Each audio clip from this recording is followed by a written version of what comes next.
Hey, what's up YouTube? Welcome to Poor Pete's.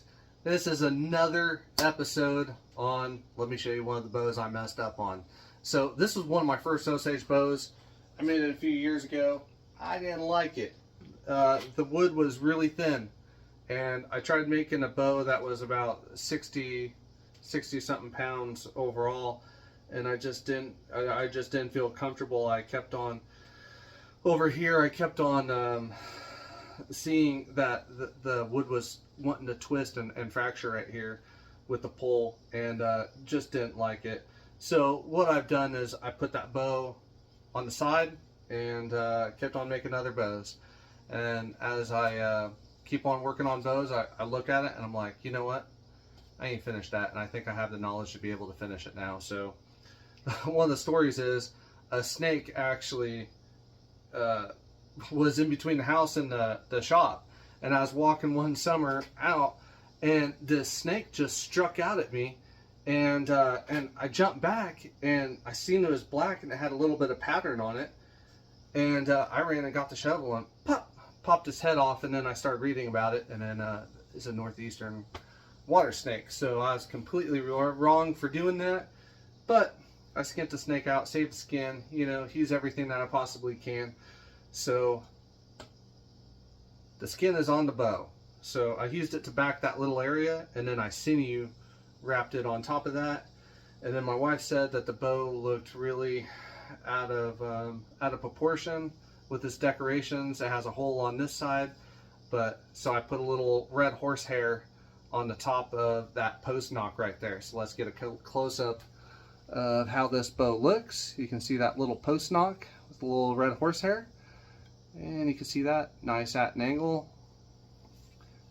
Thins up, but the back's really good. Let's give you a view of the front of this bow. There's that hole. That's a jute wrapped handle, with a little bit of glue in it. There's a snake skin with the sinew wrap. And there's the other post knock. The back, pretty basic. There's a little knot, sinew, handle, my writing, and sinew with the post knock right there. Cool. So, oh, what else I did was I tillered this down to 40 pounds, and I tell you what, when I was tillering this down, I just kept on taking material off of it, and it was like 55, 52, 52, 53, 52, and I was like, what?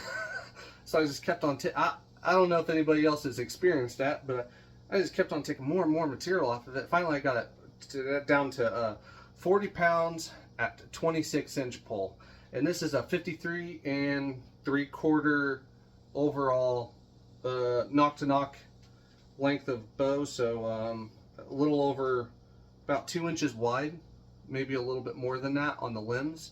I really like this style of bow. I don't know why, but I think that this bow would be a really good bow for bow fishing with some bigger animals, some gar, being able to shoot through that water. I won't go any higher than this. This would probably be about the highest I'd want to go, 40 pounds, you know, for shooting fish and water.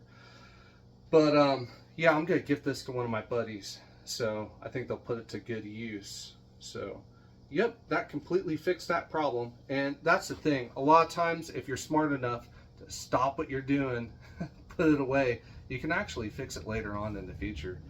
But many times I just try and bulldog through it, and I end up with you know, a rick of firewood. No, I'm just joking.